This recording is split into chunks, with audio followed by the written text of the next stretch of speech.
Well, welcome to the More to the Story podcast. I'm so glad that you all have come along for an interesting conversation today. I'm really looking forward to it. I'm going to introduce you to our guests in just a second. But first, this podcast comes to you from Wesley Biblical Seminary, where I serve as the president, where we are developing trusted leaders for faithful churches. And we do that through bachelor's, master's, and doctoral degrees. We have lay certificate programs. We have a program specifically designed for the Global Methodist Church. We have a lay initiative called the Wesley Institute, which is a 9-month program that walks through every book of the Bible with seminary professors teaching, and there are no tests in the Wesley Institute. And then on top of that, we have just started a new Wesley Institute, which is, we'll have a 6-week courses that are available for folks. So the first 6-week course starts in January 2025. It's a course on the doctrine of Christian holiness, and that will be taught by Chris Lorstofer, Dr. Chris Lorstofer, particularly in light of the fact that the Global Methodist Church, one of the denominations that's, brings a lot of students to us here, has just approved its new mission statement, which is to make disciples of Jesus Christ and spread scriptural holiness across the globe. So if you don't know what that means, this would be a great class for you to take. Also, I'd love for you to sign up my email list at andymillerthird.com. That's andymillerii.com. And if you sign up for my email list, I'll send you a free tool called 5 Steps to Deeper Teaching and Preaching. And you can find several resources available there, like Sunday school and small group material, one 6-week study on the book of Jude, another 5-week study on heaven and hell. And then there's another study on holiness there. We'd love for you to check that out at andymillerthird.com.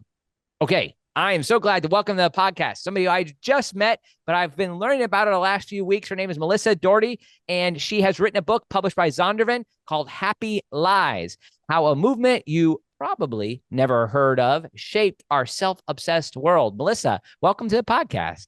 Thanks for having me on. That was a great little commercial for your seminary there. I hope none of my professors at Southern Evangelical Seminary watch this, because they'll think I'm like cheating on them or something. Oh, that's right. Yeah. No, we want to. I did say to you, man, are you sure you can't get you a transfer here? No. We have a better NIL deal for you or something like that. We'll see what we can do. No, it's great. I would love that Southern Evangelical has produced so many great people through the years. And I see you interact with a lot of those folks in this book here. So that's fascinating. And I do say, well, I've had your book for a couple of weeks. Zondervan very kindly sent this to me. And it's not out yet. When this podcast comes out, this is still an advanced copy, and it doesn't come out to the end of January. So the end of January, folks, you can look for it then. But I'm a little embarrassed that I didn't know about you. And I went and found your YouTube channel, and my kids would really like your YouTube channel because it's really good. It's clever. It's fun. And my YouTube channel is kind of just me talking with people, but you have all like different things that you do. You have more than 250,000 people that follow you. So it's probably much higher now. But anyways, I just applaud the fact that you're on that medium and doing YouTube right, as opposed to me, who's just kind of like barely using it. So you're doing a great job. Yeah, I have no secret sauce, though. It's actually kind of funny to me because you're like, wow, you're doing something right. I'm like, oh, I've tricked a lot of people into thinking I know what I'm doing, because that's like the secret sauce is like you kind of just have to get on and be yourself and have that hunger to, teach and talk about God and faith. And I think that's really what it is. It's just genuinely enjoying it. But the secret is we don't know what we're doing. Sorry, guys. So that sounds good. Yeah. And you look like you're doing, I'm embarrassed. I don't know who you are. So yeah. Okay. Well, there you go. Well, I do appreciate, one of the things I noticed is just kind of like YouTuber inside talk, so to speak. But the, even just a different kind of, the cuts that you make and the edits you make, kind of like the quick changes. It reminds me of like Mr. Beast type of things. It's moving fairly fast. And I don't know, again, there's no secret sauce, but I think you're doing a great job. That's what I'm trying to say. Thank you. Yeah. It's funny because it depends on, like, I wouldn't say that we're too different of a generation. Right. Yeah. Yeah. A lot of it is just, okay, could I say that a little better or whatever it is? And then you have to edit it, as you go. But yeah, it's just simple edits that end up turning into jump cuts. So you probably are a lot more teachable in how you go about your content. So I think that that's actually something that I would watch. Okay, I watch channels like yours, and then I kind of think, oh, I've learned something. How can I apply this to my channel? Yeah. No, that's what I thought. That's what I thought with what you're doing too. And I love the kind of woman on the street things that you do as well. Yeah. That's fascinating.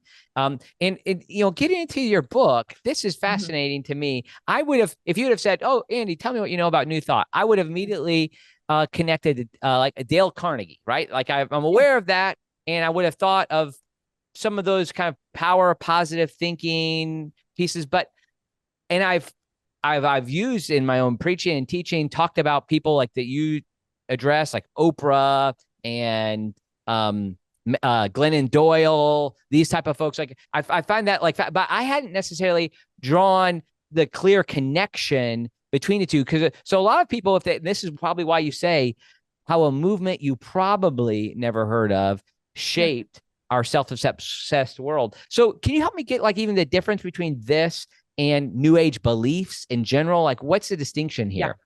Yeah, it's almost always the first question somebody asks. And first of all, I'm impressed that you would even connect somebody like Dale Carnegie with New Thought. To me, I'm impressed by that because that's how many conversations I've had with people about New Thought, and they just have no way to put it. And usually what they would assume, and this is what I did for years. I actually just made a video about I was wrong about this kind of thing where Okay. New Thought, yeah, where I've always explained myself as an ex-New Ager because I thought that every wiggity whack belief that seemed strange was just Yeah. kind of, Yeah. yeah, that was underneath the New Age umbrella. Um, and I came out of New Thought, right? And I would just explain it like, yeah, I was an ex-New Ager, but I was more into this New Thought thing, but it's still Mhm. New Age. It's the same thing. And then I had an epiphany a few years ago where I realized, oh no, these are not the same thing. And it explained so much because Interesting. Yeah. yes, I mean, I became a Christian at 16 and it's a long story, Go but ahead. Go ahead. I love to hear. I mean, I love oh, to hear you tell okay. it. I've read it, but I'm glad. I think that will help people understand the Yeah, and even context in for the why you book, write it's this not. book. Yeah, and even in the book, it's not that detailed. But I mean, Okay. the aspect, because I mean, there's a word count. I mean, boo on that. But my editor yells at me. He's like, "Oh, you got to get the word count down, whatever." And I can actually thank him for the subtitle. He came up with the Oh, okay. subtitle. I loved it. He was so good at that. But yeah, I became a Christian at 16, and what should have started with this hunger to know more about God and the Bible, turned into me turning to these other pseudo beliefs, these pseudo Christian beliefs that I didn't realize weren't actually Christian, but they looked Mm-hmm. really Christian. And I'm Yes. I'm asking questions like, I mean, hey, why is the Bible only written by men? What's up with that? I mean, Mm-hmm. these sound like progressive questions today, but these were just run-of-the-mill, genuine curiosity. I loved God. I was like a believer. I was Yeah. Yeah. signed up. I was all in. But I'm like, I don't understand some of this. What's up with the wrath in the Old Testament? There's so much violence. What's going on there? And how do we know we can even trust the Bible? How was it written? What about dinosaurs? What about all these Christianity 101 questions? All right. Mm-hmm. And Yeah. Sure. it was just like I got that. I think of that Chloe meme, that where she's just giving you this look like, what are you talking about? Why are you asking me this? From majority of Christians, majority of Christians. Okay. Yeah. Okay. And this was before social media. So you had to see a lot of people face to face and have these conversations. And I didn't know anything about apologetics or anything like that. And so I generally looked at most Christians as just very unthoughtful about their Mm-hmm. faith. And the ones that were, maybe they knew a lot, maybe they had some intellectualness to them, they were not very nice. Right. And so Wow. you either Yeah. had, Yeah. yeah, yeah. And honestly, I'm actually kind of vocal about this today that we still have this problem where there's maybe too much heart and too much mind. It's like it's Mm-hmm. supposed to be both. And Mm-hmm. I think too much heart maybe is afraid of the mind and too much mind is afraid of the heart. It's like, Yes. man, Yes. if I show some sort of sympathy towards this person, my tribe's going to come for me, and so Yeah. the Yeah. other person, you know what I mean? It's like this. Yes. Yes. Yeah. And both are just wrong. I ran into that as a true seeker trying to learn on both ends. And I just was very frustrated. But, and this is important, I grew up in a household, single mom, 3 kids. God bless my mother. So much Yes, grace for her indeed. now. Yeah. She went through a lot. And but she was always trying her best to talk about Jesus, get us to church. Like I went to a Presbyterian church growing up, right? Mm-hmm. And we went as much as we could, but all I remember is singing a few songs, some pizza. The pastor would call, yeah, like the pastor would call us up in the front. We went to some Sunday school. We drew a little bit, and I mean that was what it was. But what was more fascinating to me was the information I got from my family about this really super spiritual form of Christianity, and Mm. I would hear stories of spiritual experiences that my family would have, and they knocked my socks off. I was like, oh, Wow. that's cool. Yeah. I'm like, that's really interesting that you got that experience. Like you went down this vision tunnel and you saw the disciples and they were telling you this spiritual message, or there was this sounds kind of creepy, but it fascinated me at the time. But my mom would have this thing visit her throughout her life that she called her visitor. Oh, And interesting. and I was like, oh, I want that. It made you feel special. And that's the idea, is Yeah, that it yeah. made you feel very powerful, very special. Like, oh, there's something in the spiritual world that wants something to do with me.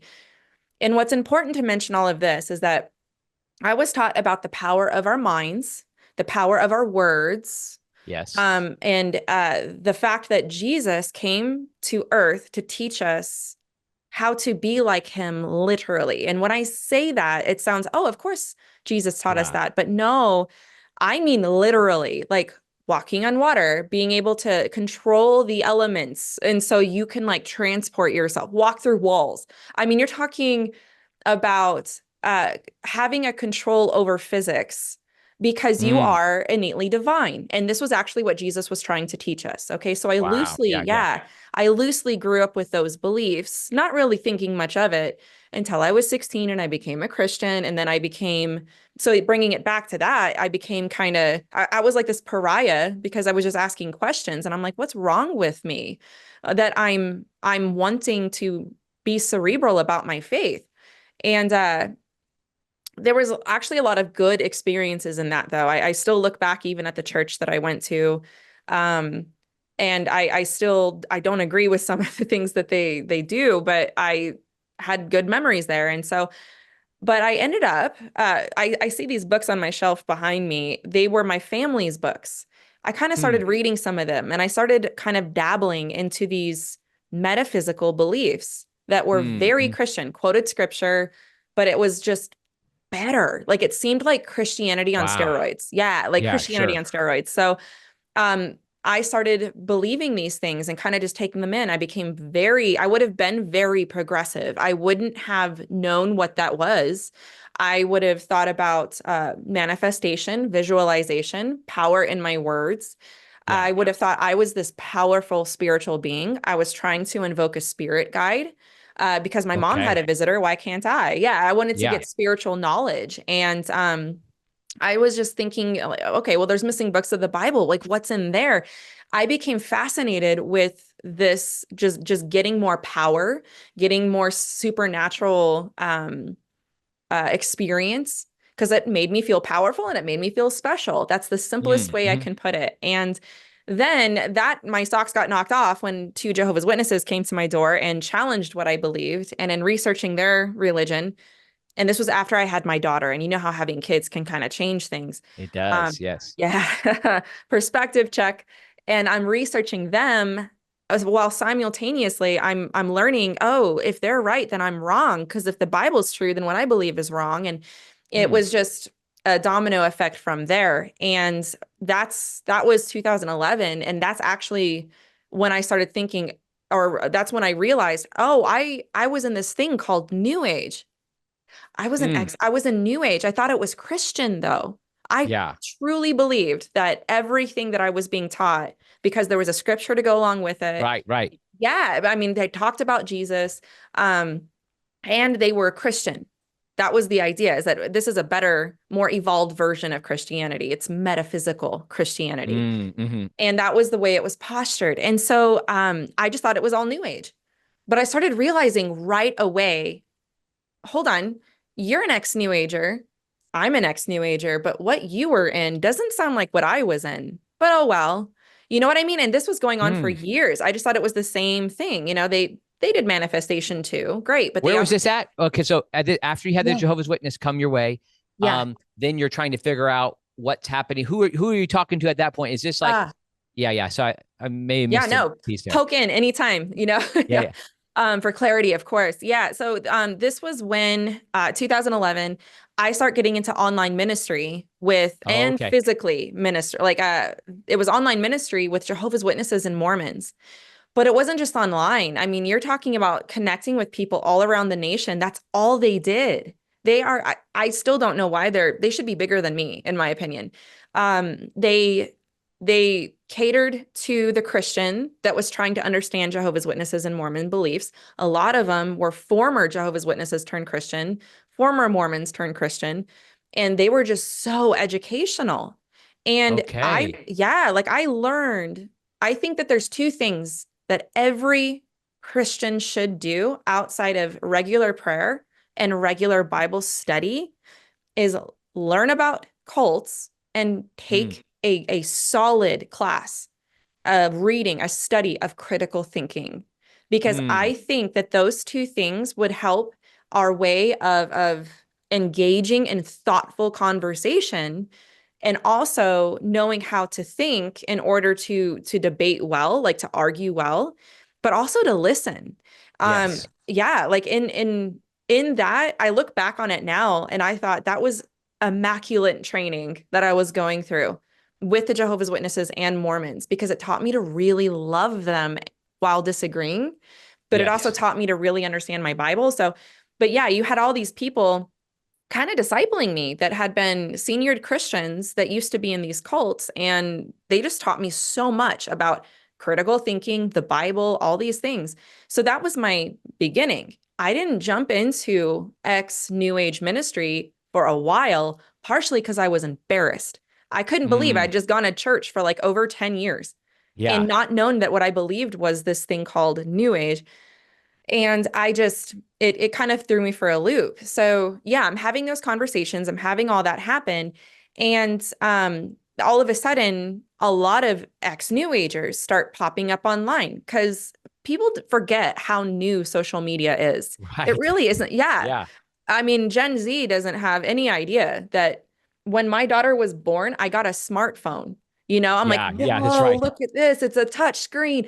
Oh, I can Yeah. talk into it. I'm like, that's new.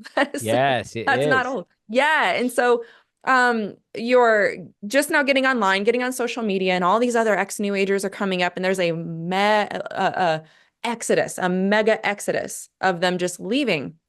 So I start, getting in tune with them. And I'm again realizing I don't know what Reiki is. What is that? Yoga's new age? Who Mm-hmm. knew? Sacred geometry. Like what? Oh, psychic mediums. I've heard of that, but I've never practiced that. Tarot cards. Okay. And crystals. I believed in these things. I even went to a psychic as a Christian and I believed that crystals had energies, but I didn't wear crystals. I didn't practice aligning my chakras. I didn't know that there's a whole realm of people in the new age that believed that there were entities, like fantasy entities that could come talk to you, like fairies, mermaids, angels. I didn't realize that even existed. I'm like, no, I was more into this thing that looked more Christian. And so that's kind of how, that's a longer explanation, but Yeah. from the get-go, I'm like, something's a little different. And it really wasn't until recently that I realized not only is there a difference between these two, Mm-hmm. New Age is we should avoid. Absolutely. It's Yeah. witchcraft, it's occultic, but New Thought is going to deceive the Christian before New Age ever will, because New Thought's made to look Christian. And not only Yes. that, yeah, like you have movements within America that were spearheaded by New Thought leaders. You named a few of them. The whole self-help movement Yeah. is undergirded by New Thought authors. And it would be very helpful if the reader, even if they're not a Christian, would Right. understand what New Thought even teaches to know how that happened. And so, every chapter kind of goes through what is New Thought, the history. I had to do a chapter on relativism because in order to understand New Thought, you had to have a fluid view of truth.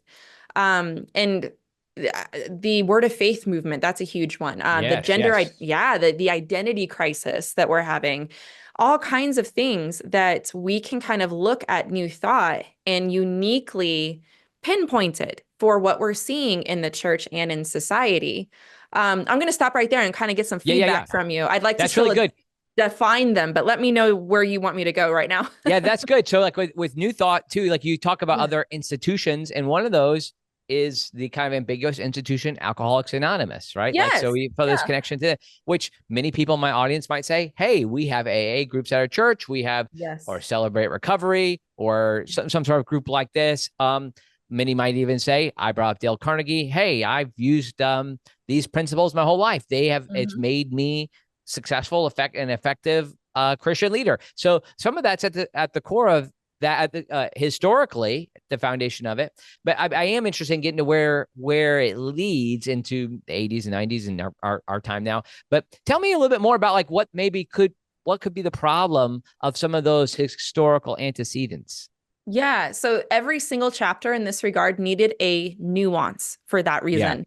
I had to be very nuanced because, like, for example, affirmations as we know them and as they are designed are New Thought prayers. Okay. I don't know what you're talking about. Affirmations. Think of like, I am statements. I am worthy. I am whole. Right. I am courageous. I am victorious. Sure. Yeah. Like the I am statements. Affirmative prayer is speaking, declaring in the now. Yes. So you don't ask, you say it as if you already had it. That's New Thought prayer. That's designed not from the Bible, but became popular because of this thing called New Thought. And so let's just take that. Okay. I would walk into a Christian's room, right? A Christian friend. And I look at their wall and I see positive affirmations on a poster. And right. Okay. So I'm thinking, okay, the question I'm asking, is this true? Like we need to wake up every day and we do need to think about what we're thinking. Because remember, the reason why I was attracted to these beliefs was because I came in contact with some pretty cynical Christians. They didn't seem joyful. They didn't seem happy. They didn't seem thoughtful. And so these people over here, man, they seem really happy. I mean, they're talking about controlling your mind, and it really, really helps. And here's the tricky part is that, that it does help and it really works. And so you have this movement, the positive thinking movement in America with Jesus as its mascot that postures itself as this metaphysical Christianity. Yeah. But you also Jesus as its mascot. It's a mascot. Yes. Because it's like, oh, he's just a good guy. He's going to teach you how to be this way. He was the ultimate positive thinker. Right. The problem is that if I'm looking at a wall with affirmations and just like, be courageous today, like you are worthy, right? I have to ask, is that true? Well, yeah. Right. And so they might think of that not as like New Thought affirmations. They might just wake up. Maybe they do have negative thinking. Maybe they are their own worst enemy. Maybe they do need to clean out what they're thinking about.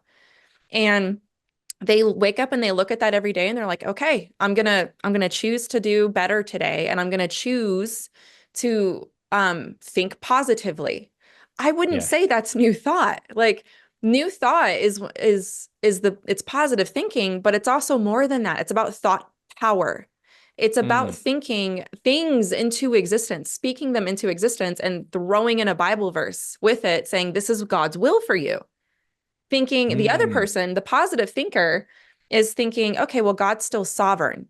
It's what happens when things don't go your way, and how much you're going to think about that. You know what I mean? And so again, the nuance, it is tricky in that regard. So you don't have to gasp every time you pass the self-help section, but this is kind of why I wrote the book in the way that I did, because you named one before, Alcoholics Anonymous. The big book of Alcoholics Anonymous was written by, I believe, one of the writers was Emmett Fox, a very well-known, well-respected New Thought author. And he was pretty big at the time. So we have to ask, okay, what was infused with New Thought? What's the point of it? Because the worldview, at least at the beginning, was definitely very New Thought. Mm-hmm. Choose a God for yourself. Right. There's a power outside of yourself, which is ironic because in New Thought, they would say the power is within you. And I think Mm. that's kind of the point, is that you have the power within you to fix your problems because you are ultimately divine. You Mm-hmm. are Mm-hmm. ultimately, you have the divine spark within you, which is what New Thought would call the Christ consciousness. And so they would make it where you are a Christian when you become conscious of that, like whenever you've loved like Jesus loved, God is love, and you walk in that positive mindset, then you're exuding the true message of Christianity. And so it sounds really positive and it sounds really good. But I want people to kind of nuance that and kind of think about it where you don't have to throw everything out. I mean, I'm looking at books right now that are from people that I would consider heretics. Um, like Eckhart Tolle. I have one here from like Rhonda Byrne. Okay. Yes. I remember Eckhart Tolle being such a big help. Back in the day, there are things that I read in his books that I still remember today. I'm like, oh yeah, that's actually true. Where like anxiety, right? Part of the problem with people that struggle with anxiety is you struggle with depression if you live in the past, but you'll Yeah. struggle with anxiety if you live in the future. And I have Mm. cerebral, if I think myself into the future too much, I'm going to have anxiety. And he's like, just live right now. It's about right now. Bring your mind back to the present.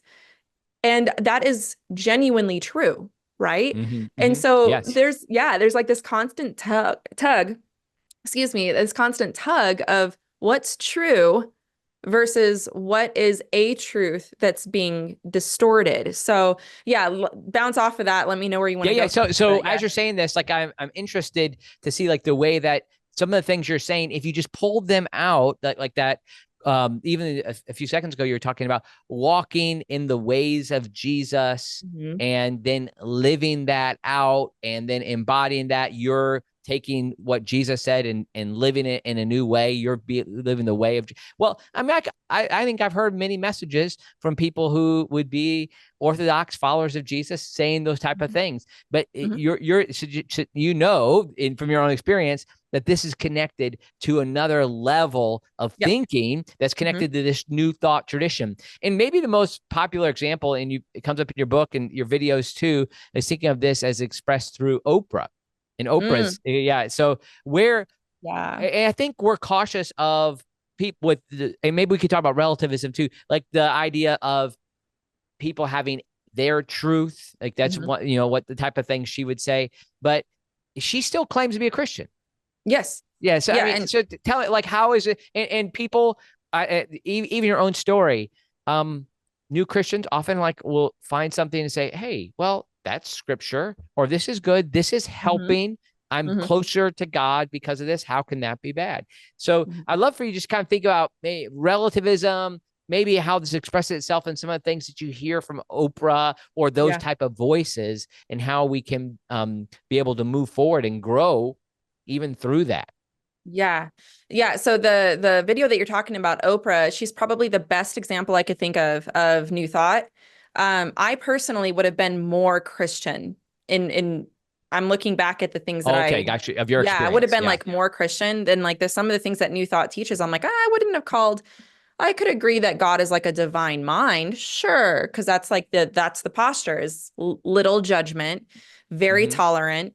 But Oprah, everybody's like, oh, she's a new ager. No, there's something off, right, with that. She's not a new Mm. ager. And She's even not talking she about says, crystals. She's not talking about mermaids. Those type of things. no, No. no, no. And I even just made a video where Oprah gets in a spar with an audience member, and the audience member, it's such an interesting video, but the audience member is thinking she's new age. And Oprah gets mad. She's like, I'm not new age. How dare you? Kind of thing. And I'm Wow, like, I actually interesting. understand where this audience member is coming from, though. She's trying to pinpoint Oprah, and it's New Thought. And so I Mm. break that down, how and why. And it's very interesting to go into that. But the relativism thing. So there you have postmodernism and relativism.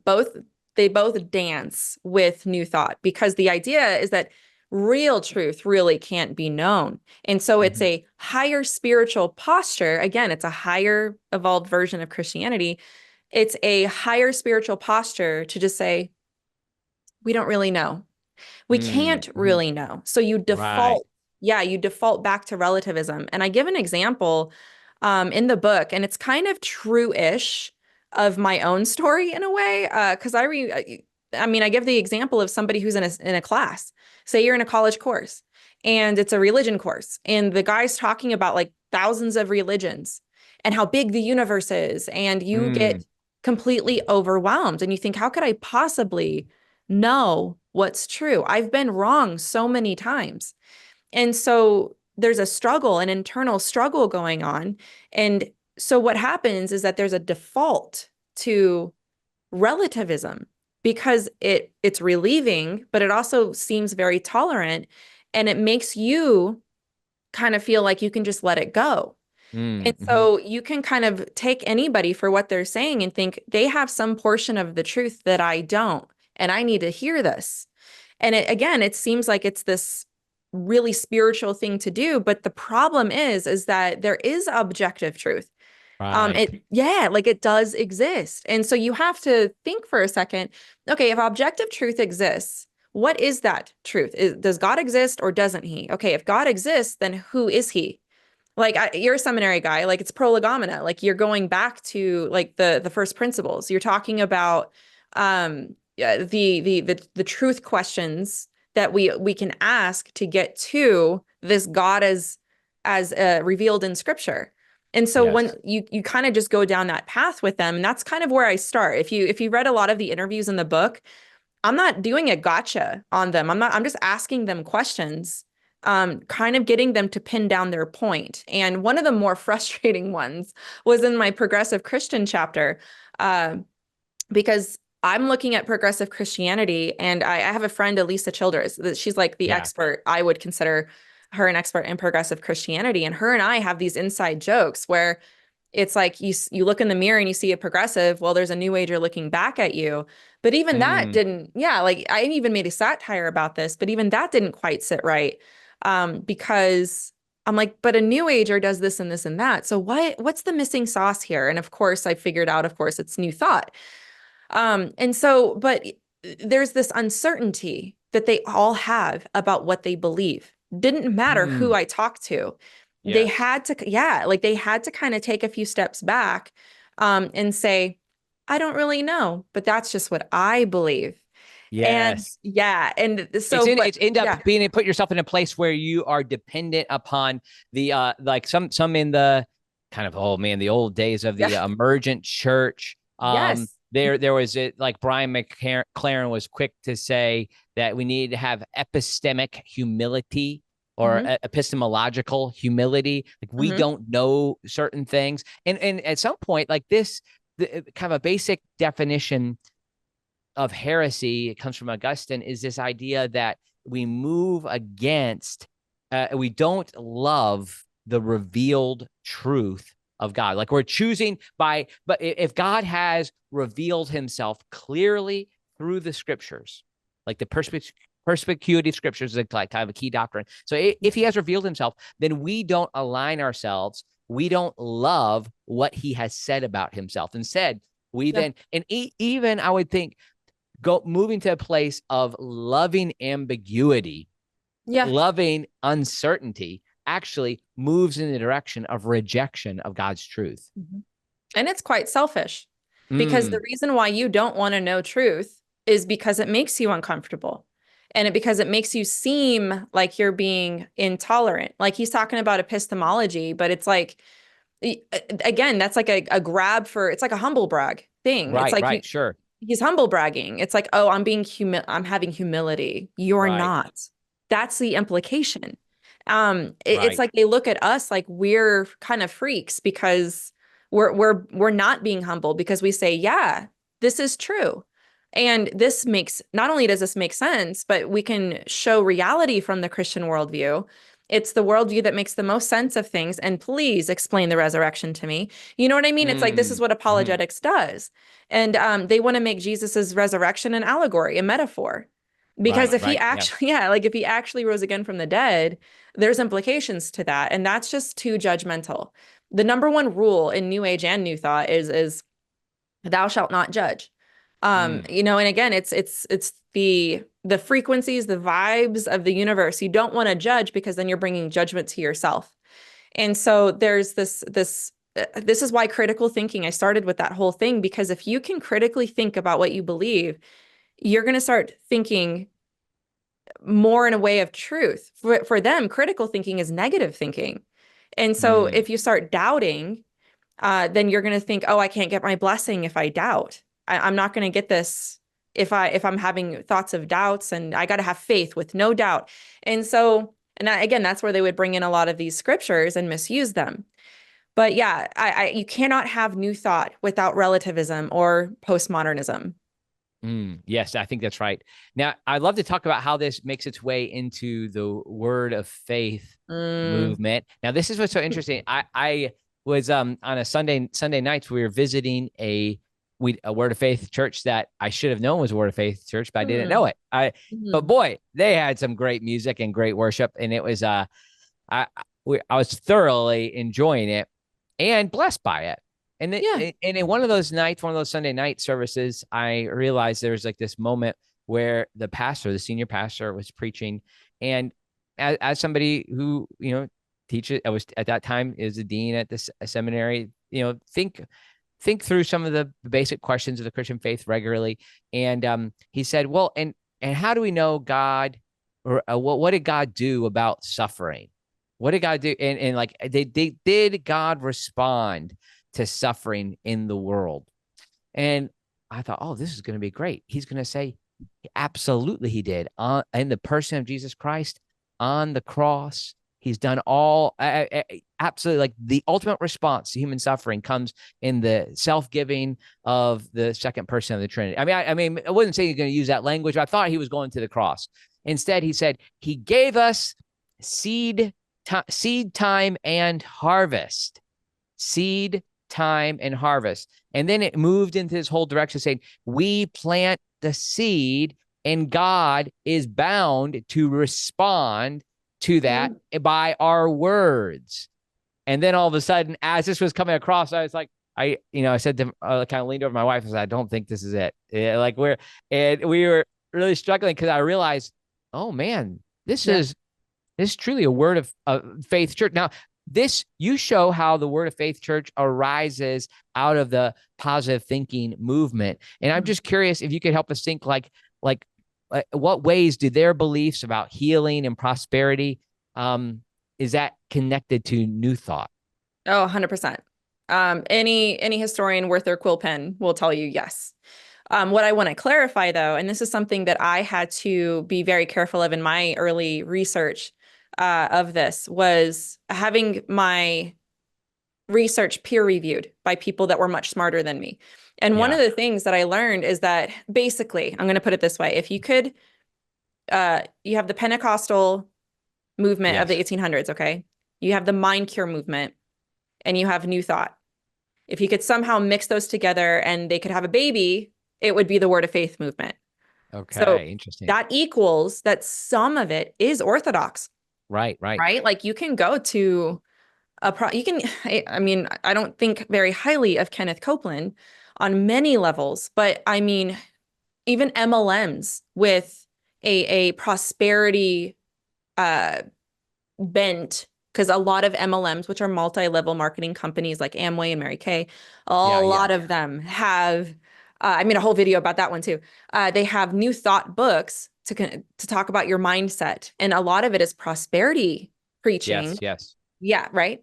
So the first time a lot of people have heard the gospel is like at an Amway event, right? And they're saved. I mean, a drunk dude told me the gospel, and 2 Jehovah's Witnesses got me out of, New Age thought. And so I think that, in God's providence, these things do happen. And a lot of their teachings are orthodox. Now, with that being said, there's a lot of it that is not. Yes. And what I do in this chapter is I wrestle with that. What does that look like? Why? Here was the question I asked, and here was when it was first on my radar. I leave New Thought thinking it's New Age. And I leave New Thought. And I did law of attraction, right? Which is a New Thought belief, which says like attracts like. I'm a mirror, and what I put out comes back to me. Everything's a vibration, everything's a frequency. And based on my thoughts, words, and emotions is what I will bring to myself. I am a powerful being. I am not God-like. I am God. I have divinity that allows me to speak health and wealth into my life.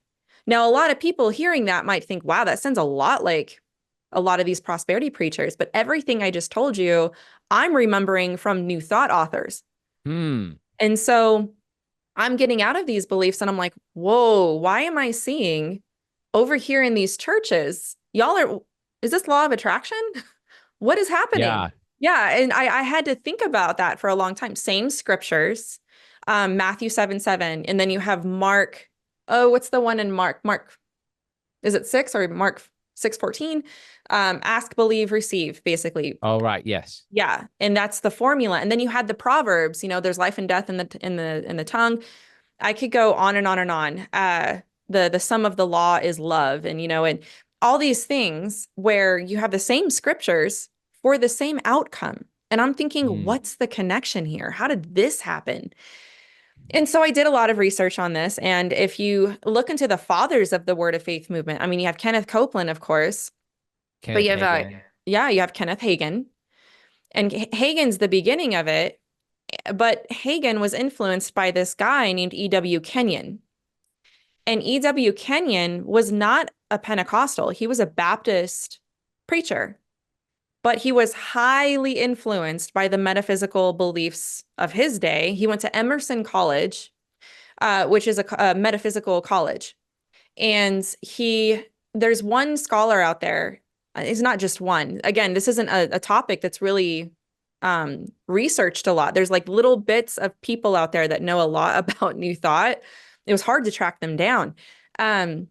But one of those resources, he wrote an entire thesis about the Word Faith movement and New Thought and Kenyon.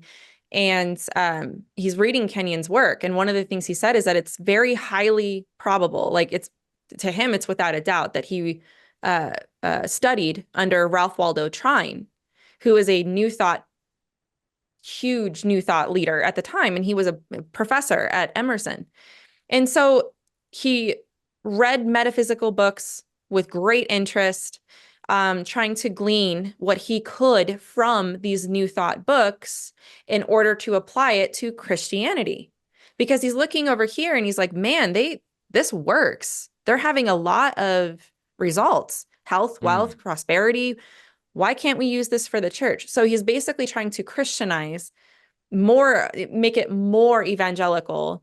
And he did, he wrote a lot of books about this, and he wrote one of the teachings, the little gods doctrine is a big one. I basically go over every single line from New Thought into prosperity, or into the Word of Faith movement, health, wealth, prosperity. And then I think the declarations, I have to look back which chapter that one's in, but then the little gods. And Kenyon had this word called superman. That you are a super being. You have these supernatural powers. And so he's trying to make that work. He's trying to make it fit. And it was a lot of those teachings were adopted by people like Hagin.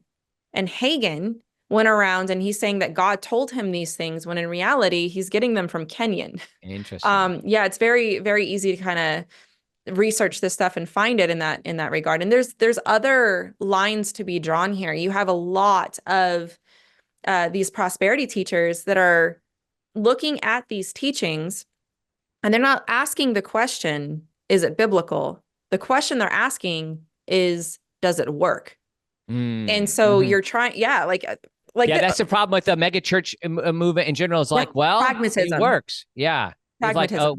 If it's really whatever it takes, and we have a real kind of means to an end approach. It says, well, if it gets us to this place, and it probably feels successful, you probably have more money. There's other things that result, and you look at the size and scope of some of those congregations, and you can't help but think, man, God is blessing me. Yeah, You that's can't right. help but That's think, right. yeah, all numbers are good numbers. And it's interesting though, because if you're talking to somebody that believes in manifestation, visualization, whatever it is, there's books on my shelf where there's all it is testimonies of people that have done new thought techniques and they've healed themselves and they've become millionaires. So where does that come from? And I mean, I have a whole section in the book and that about that, like the whole it works argument, because I'm like, yeah, occultic things are supposed to work. And Jesus literally warned about this. He's like, yeah, there's going to be signs, wonders, and miracles. I don't hear any warnings from Jesus from anywhere in scripture where they're like, hey, watch out for the person who's never had a miracle. Watch out for the person who can't get their healing. Watch out for the person that, is dry in that regard, that they're just boring. No, it's the opposite. Yeah, it's like, no, watch out for the false version of these things. Yes, there's going to be false healings, and they're going to think that they did it in Jesus's name. And he addresses this, and he's going to say, "Begone, I never knew you." That should terrify them. So it's like, yeah, you can get your healing and you can get your miracle, you can get this and that, but it's like, man, test yourself, test that. And see, because even I had experiences that I probably shouldn't have experienced trying to invoke these spiritual elements. I think I was protected a lot in that because obviously I still believe 100% I was a believer. It's just I was trying to open doors that I shouldn't have even knocked on. And so, I think there's an element there of critical thinking and thought and Bible study that we need to do whenever somebody's like, yeah, but I experienced this, therefore it's true. I think that is one of the more complicated, what is it called? A complicated pushback that people can give. Yeah. That it's so interesting that can be the type of pushback that you get. Now, it's interesting. What do you think the principal theological problem is of New Thought? Like, what is it? Or a couple of, maybe there's a couple of things. Like, this idea leads to heresy and leads you down a path that leads you away from how God's revealed himself. I mean, ultimately, I think it's just the warning in Ephesians that it's a false Jesus and a false gospel. I think that everything is wrong. Their systematic theology, right? Of like who is God? How does that work? You're going through the Bible and you're trying to understand each system of thought in the Christian worldview. They have like almost all of them wrong. And if you get the identity, and then you have the identity of God, and truth. And I think that if you get that wrong, you get it all wrong. If you don't have an objective way to look at truth, you're not going to have a right view of who God is. It's just the way it works. And so from the beginning, from the get-go, they're off on that. And you're going to end up with a false gospel, a false Jesus, ultimately. And I think that is ultimately where they go wrong. I even end the book like that. I'm like, this can't save you. Sure, it works great, but it can't save you. So and I wonder, like, people end up putting their salvation in other places, like mainly in themselves. I was just going to say the inner power. Yeah. So, like, if you have this, like I mentioned at the beginning, I have a course on Jude. Many people know the most famous verse, contend for the faith once for all delivered to the saints. But then, it says, for there's those who have in the NIV, it says, those who have secretly slipped in amongst you. And then if you look at the next 20 verses, it describes who these people are. But one of the things that it says is they distort God's grace into a license for sin. And then he outlines examples of sexual immorality from Sodom and Gomorrah, then Genesis 6. But then he said this interesting line, and he says, on the authority of their dreams, based on their dreams, they do this. Now, it seemed like that, to me, that's looking at their inner experiences, like their own. I had, and this seemed to be a problem in other places in the New Testament too, that people would take their dreams as reality. Or like, I just look at that as what's happening inside of you, in your head, in your own reality, making that the foundation for truth, as opposed to something that comes from outside of us, outside of our own experience. It seems like that might be part of the challenge of this movement as a whole, is the emphasis on the individual. Yes. And in fact, I actually want to read something that I wrote in my chapter 7. It's about the law of attraction and affirmations. And I think this sums up the best way that I could show how they view new thought, because the law of attraction is basically this fundamental new thought teaching, but it undergirds the movement. Okay. And this is from The Secret, written by Rhonda Byrne, that is manifestation and visualization are taking over on TikTok and on social media. It is alive and well. This is what it says on page 164 of The Secret. And it's at the end of the book. So she saves it for like, why? Why does thought power work? Why do these new thought beliefs work? You are God in a physical body. You are spirit in the flesh. You are eternal life expressing itself as you, capital Y, by the way. You are a cosmic being. You are all power. You are all wisdom. You are all intelligence. You are perfection. You are magnificence. You are the creator, and you are creating the creation of you on this planet. And then after that, I corrected, because if you were to replace everywhere it says you, that's where Jesus should go, right? Like Jesus is God in a physical body. Jesus is spirit in the flesh. Amen. Jesus, is eternal life. Jesus is a cosmic being. Jesus is all power. Jesus is all wisdom. Jesus is all intelligence. Jesus is perfection. Jesus is magnificent. Jesus is the creator, and he created the creation of you on this planet. This is the problem, is that it postures mankind to the position of God. It elevates man and it demotes God. That is fundamentally everything that you're saying. It's the wanting to be your own God. It's the serpent's lie. It's the lie in the garden, just regurgitated in a very positive way. And people believe it. You're convinced that not only everything I just read to you, I read as a Christian. I believed that as a Christian.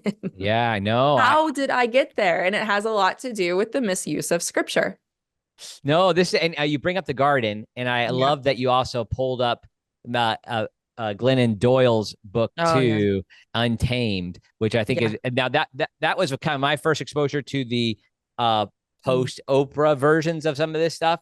I realized when I was serving a local church that there were people in our congregation that were reading that book, in some of her books, and I knew of her as a mommy blogger. Not that I was reading mommy blogs, but it would have been about this. Probably what you said. You had your daughter in 2011. Our kids were being born about that time frame, and this is kind of as social media is emerging, you have these spiritual ideas, and it seemed like a kind of a Christian source. Now, we were never into her, but then I pull up some of these I think you quote it too. She says Eve wasn't meant to be she was meant to be our guide.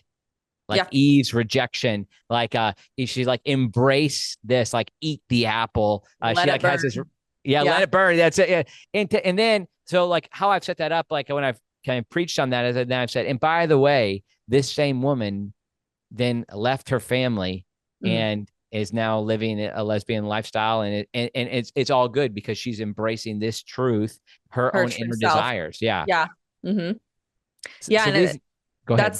the idea of it, is that your true authentic self is ultimately divine. And she calls it her knowing. I remember that. And then the other thing that's very startling about what you just read is that, I mean, if anybody knows a lot about Gnosticism, that's ultimately a big part of Gnostic theology, is that Eve was the good one. She came, she came to show you your inner divinity, and it's been suppressed ever since. We're the bad guys for saying that Jesus is uniquely God. Because the truth is that you are God, and they're trying to hide this truth from you. And so you have this ultimately Gnostic belief. But what she's talking about too is again, this isn't not just intertwined in new thought, but like the new or your true authentic self, your true self versus your false self. And if you embrace your true authentic self, that's the divine part of yourself that you're living out truthfully, and it's your truth. So Yes. yeah, it's a dance they have to do, but I promise you, to them, this makes a lot of sense, even if Yeah. it Yeah. doesn't to us. Yeah. Well, and it's easy. Easy for people to fall into this, and I think it's just something for us to be cautious of. Yeah. What resources? I mean, I think going to seminary helps. Yep. I think it's like really good for folks. But Mhm. what has helped? What are some other things that helped you as you've been emerging from this? And where would you point people to outside of your website and your book, which I just want to make sure people know? Happy Lies: How a Yeah. Movement You Probably Never Heard of Shaped Our Self-Obsessed World. It was Zondervan, available January 25th. But beyond that book, what other things would you recommend for people to look to as a way to discern truth here? Yeah, this might sound weird. I'm gonna give like a really good general uh suggestions, and then suggestions that might sound strange that I think that, especially if you're a stronger Christian, it would be very helpful. But the first one is I would recommend, again, I mentioned this in the beginning, critical thinking. Whatever books you can get on Greg Koukl's book Tactics, right? All he Yeah. did was it was brilliant because he just repackaged critical thinking. I think that that would be really good too, because it can help you kind of think these things through as you're approaching them. Oh, and I also left every chapter has suggestions for each topic, right? And so for the progressive chapter, I recommend Elisa Childers. For relativism, again, Greg, he wrote another book with Beckwith, Francis Beckwith, I believe it was, yeah, about relativism. It's one of the best books I've read. Like learning about these things, but also, yeah, seminary has been very, very helpful because it does teach systematic theology. It does teach prolegomena. Like it teaches you how to discern and what the Bible is teaching in a very, very thoughtful way. I think educating ourselves in that higher level is very helpful. And the other thing I would do is once you have that foundation, I would actually read New Thought books. Read The Secret. Who's that by? Who's The Secret by? Rhonda Byrne. Okay. Yeah, it was promoted by Oprah. Like, read the books that Oprah recommends. I mean, this sounds strange to some people, but I'm like, Yeah. yeah, like you should know in that regard. And the third thing I would suggest is probably one of the more important things is get out and talk to people that disagree with you. Talk to these people. This was one of my favorite things to do in writing this book is that I did boots on the ground research. Like I went into the unity centers, I went into the progressive churches, I made the phone calls, and these people are lovely. Like they were so welcoming and nice. I mean, and that's part of what I think people like, but for me, I'm used to animosity. Remember, this is one reason why I was so attracted to these type of Christians, these type of Right. people, is because they're like, yeah, bring it on. Let's have a conversation and let's disagree. And they're happy about it. And for me, it's that can be alluring for some people, but it's also like a really great way to understand what they believe and why they believe it. And I give the interviews that I go over, I guess I model in a way how I handled it. And all I'm doing is asking questions. And there's one conversation in particular that I saved for the very end. It was a very incredible woman that I met, but I was just asking her questions like I would anybody else. And her responses were unique. And so just in asking these questions, they will be surprised sometimes that you're even a Christian because they're not used to that, right? Go out and have coffee. Go out and talk to somebody you don't agree with. I know that sounds very strange, but I think that that is the best way to do the Great Commission is to do it face to face. And the other thing is it's hard to forget that they're made in the image of God while you're staring at them in the eye. It can Yes. really help us understand our own blind spots because we can kind of get a little, I don't know, I don't want to say triggered, but I mean, it helps us kind of learn to listen. And how are we going to learn to listen if we don't practice it? So I think that that's one of the best ways to kind of have a conversation, understand what that is, because it can be fluid. It depends on who you're talking to. Like I said, I would have been more Christian Right. And so if somebody, if a Christian came up to me and they're like, you're practicing the what? The law of what? What is that? Yeah. And I'm like, oh, it's in the Bible or something. I mean, look, see, it's right there. And it's scriptures right here showing me how I can manifest and visualize. And they're giving me this side eye and they're like, I don't know if that means what you think it means. Well, what do you mean? And you know what I mean? It's just like that you could have this conversation and really kind of get people to think more. So those are the three things that I think that I would leave everybody with. Yeah, that's great. Those are really challenging for me too. I think even if you're not in a place where you're going to respond in such a way to bring them to Jesus in that moment, you know better where people are by going out and asking questions and listening. Yeah, and then the spiritual warfare of it too. Yeah, you know, don't forget that that's a thing. I mean, these spirits are real. I think that a lot of us forget that there is a negative spiritual realm out there, and praying throughout all of that as well. Yeah. Now, I might have said your last name wrong. No, you didn't. Dougherty? High five. All right, Garrett, we got it. There it is. Thanks so Dougherty, much, Melissa. You did good, man. All right, my title of my podcast is More to the Story. So is there more to the story, Melissa? It's a lot of your stuff is out there. You're so active on social media and the like, but is there something you don't talk about? Like something that a hobby you have, something you like? Oh, yeah. Oh, 100%. I'm looking at it right now. I'm a semi-professional artist. Oh, yeah. Okay. Yeah. Like that piece behind you right now. Is that something you did? Yeah. I could say I designed this, but I didn't. I painted some of it. Okay. But yeah, I wanted something that was kind of reminiscent of my book title. But yeah, I'd show you like this was my bread and butter before I even did anything. Yeah. But I was a semi-professional artist, and I still to this day, no matter what I do in ministry, nothing quite feels like painting. It's I love it. Yeah. Wonderful. That's fun. Yeah. Well, thanks so much, Melissa. I hope folks will find where can they find you online? Maybe they can type your name in Google, probably find it, but what's the name of your channels and those type of things? Yeah, it's just my name. Pretty easy. Melissa Dougherty. And then on Instagram, Facebook, Twix, because it's not X to me. And then I think I already said Facebook. Is that what you call it? Twix? Yeah, man. I'm like, this is better. I like Twix better. It just sounds better. I never heard that. Yeah, X is too strange for me. I'm like, grew up with it being Twitter. It's still Twitter, but now it's X. So I'm going to compromise for you, Elon Musk. There you go. Okay, gotcha. Yeah, so Instagram, Twitter, Facebook, and YouTube. Those are the 4 ones that you can find me at. Great. Well, thanks for your time today, and thanks for this book. Hopefully get to meet in person sometime. Yeah, it's been great. Thanks for having me on.